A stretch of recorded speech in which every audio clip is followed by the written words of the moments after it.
Imagine armies in the Middle Ages, led by kings and nobles, being completely wiped out by an enemy they couldn't even see: disease. For many, cities were death traps, and even the powerful fell to plagues that seemed to strike from nowhere.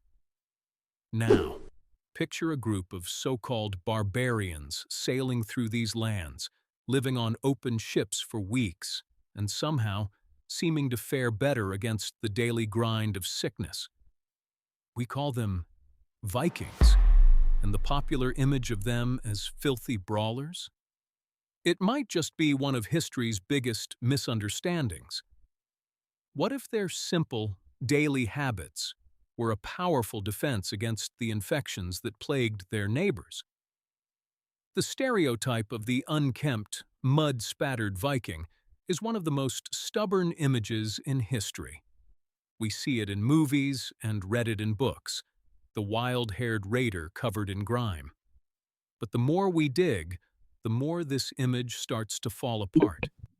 In reality, many Norse people were surprisingly concerned with their grooming, and this focus on hygiene, which their enemies sometimes dismissed as vanity, may have been a key advantage.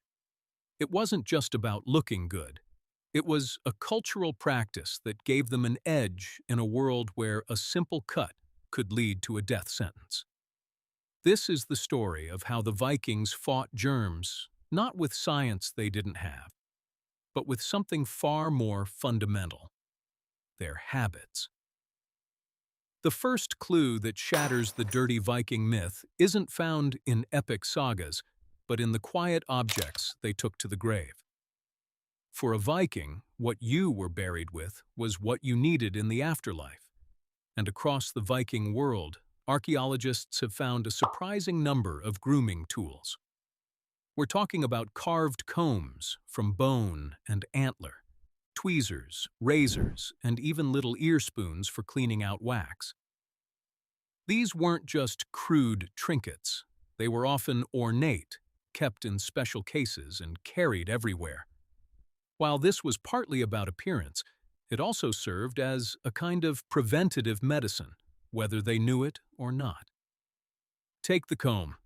Combing your hair and beard daily is a pretty good way to deal with lice. Lice weren't just an itchy annoyance. They can carry bacteria that cause infections. So, every time a Viking combed their hair, they were physically removing pests that could cause problems. While their neighbors might have just seen a well-kept beard, what was really happening was a daily act of pest control. In a way, their grooming kit was their first aid kit. While attitudes toward bathing in Christian Europe were complex, the Vikings seem to have made washing a regular, celebrated part of their week. So much so, they named a day after it. In Old Norse, Saturday is Laugardagur. This doesn't mean Saturn's day. It literally translates to washing day. This points to a deeply embedded cultural ritual. A weekly wash might mean a trip to a hot spring, a dip in a cold river, or a visit to a sweat house, which functioned a bit like a modern sauna. Think about it. After sweating out the grime, they'd scrub down, maybe with a coarse soap made from animal fat and lye from wood ash. It was social, a time to relax. But it was also a powerful public health measure. A thorough, weekly wash helps remove bacteria that can cause skin infections and gets rid of the filth that attracts fleas and other pests. In a world without antibiotics, preventing an infection was the only cure you could count on. This simple, predictable act of washing day was a solid defense against the kinds of illnesses that were common in other societies. A clean body doesn't help much if you put dirty clothes right back on. Here again, the Vikings had a surprisingly practical system. Their approach to clothing was a masterclass in layered hygiene. The secret was in the fabric. The layer closest to the skin was usually made of linen. Linen from the flax plant is absorbent, breathable, and, most importantly, it's easy to wash and dries fast. This linen undergarment was a barrier, wicking sweat and dirt away from the body. Over the linen, they wore their outer clothes, typically made of wool.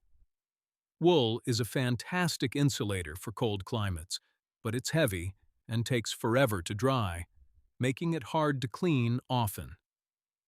The linen underlayer did the dirty work, protecting the valuable woolen clothes, so they didn't need to be washed nearly as much. This simple two-part system was a piece of brilliant, low-tech engineering.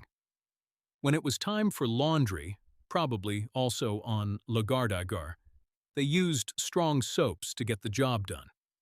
While others in Europe might wear the same heavy garments for weeks, the average Viking was likely changing and washing their base layers with a regularity that stood out. Maybe the best evidence for Viking cleanliness comes from the people who feared and fought them. If you want an honest opinion about someone, ask their rival. In the 13th century, an English chronicler named John of Wallingford wrote a passage, not to praise the Danes, but to complain about them. He was trying to figure out why English women seemed so drawn to these invaders. He grumbled that the Danes were known to comb their hair every day, to bathe every Saturday, to change their garments often. He concluded that with these frivolous habits, they managed to lay siege to the virtue of the married women and win them over. Let that sink in. An English monk, a sworn enemy, admitted the Vikings were so clean and well-dressed that local women found them irresistible. He was basically saying, they're not playing fair. They're using good hygiene to their advantage.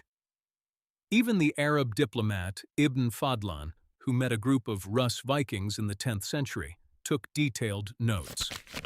He was personally disgusted by their custom of sharing one bowl of water for their morning wash, calling the habit filthy.